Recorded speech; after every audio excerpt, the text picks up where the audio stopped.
Good evening, everyone. Thank you, Kathy. We have a slideshow, which I hope you can see.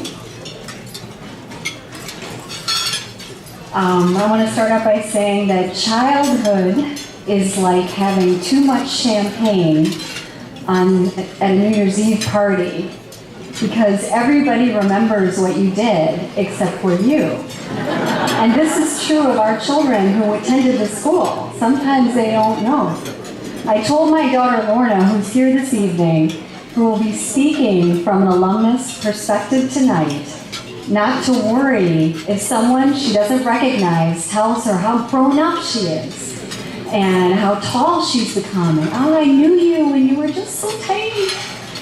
My children don't remember all of the people that they knew and the things that they learned at the Weingarten Children's Center, but I do as a parent. And as parents, we are keepers of childhood stories. We selectively tell and retell our family memories so that our children know the people and the places that have left a mark on them. And the Weingarten Children's Center is one of those important memories that made a remarkable impact on my family.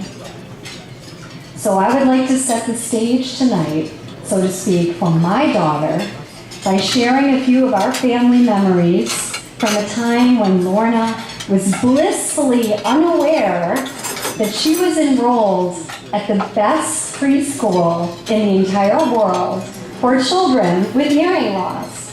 During the years of 2002 to 2005, the people and the experiences that we encountered there are captured in my images I'm going to share with you, and they will always have a special place in my heart. So this is my daughter, Lorna Charmini Milani, when she was 6 months old, and we arrived in California. We went to the beach in Monterey. We had moved from Germany to make a new home for ourselves in San Mateo. And Lorna was born with bilateral profound hearing loss. And in this photo, she had not heard a single sound yet. Okay.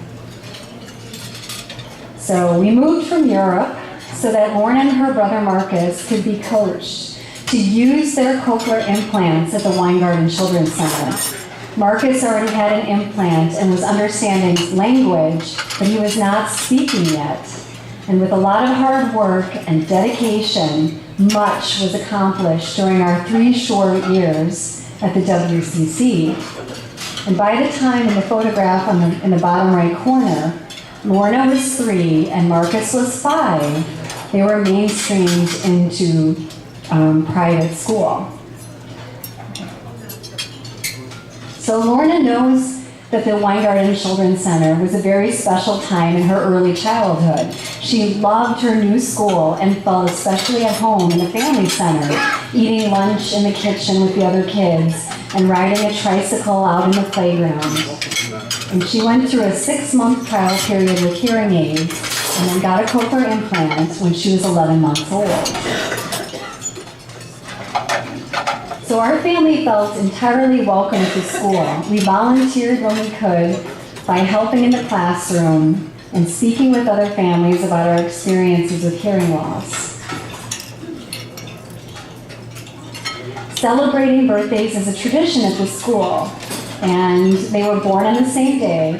Marcus and Lorna both asked to pick a book to share with other children.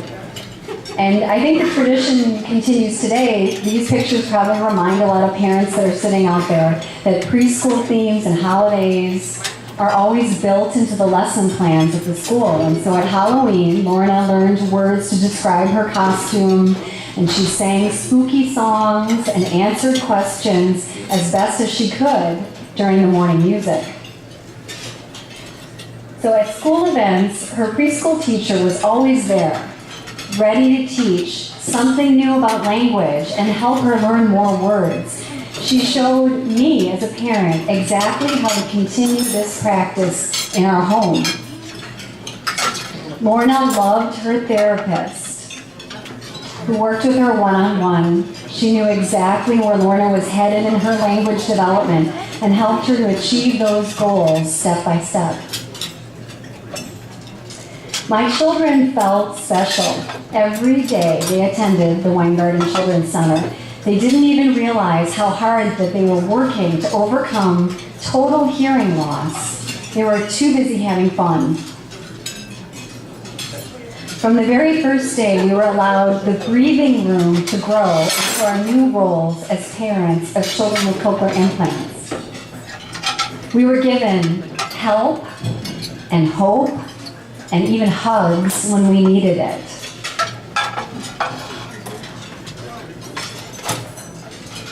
I was so relieved when I realized that Lorna's therapy sessions would be like playtime for her. They were challenging and highly structured. They were disguised by meaningful games and engaging tasks that made her think and problem solve. Her preschool classroom activities were age appropriate and stimulated her mind. She made artwork and used her imagination, and she sang songs and learned that words are a powerful method of communication. Everything Lorna did at the school had a purpose, and the more she experienced, the greater her need was to talk about it. She explored the world inside and then outside, and the words started to come. Field trips were a special time to experience the meaning of words in a new context. Big and small, heavy and light, rough and smooth, orange and green were all words that she could practice at the pumpkin patch. And best of all, Lorna made good friends at the Weingarten Children's Center, other children with cochlear implants just like her. Friends for a lifetime.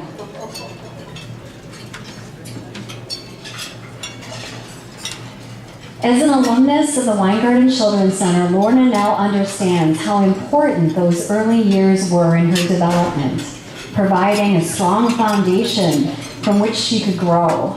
She was once the youngest child to be a part of a WCC annual fundraiser, but now, as a grown young woman, she's truly proud to represent the work that's achieved at the school. She is living proof.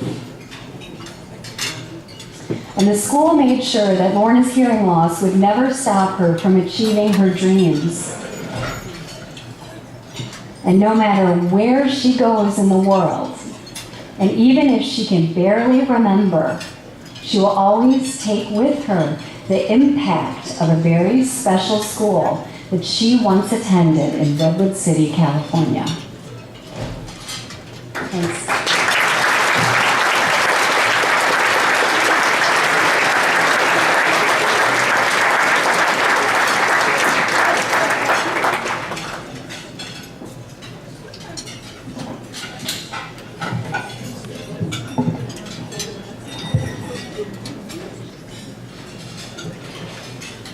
There you go, perfect. Okay, certainly welcome to be here again. I'd just like to know how many of you like to play heads and tails?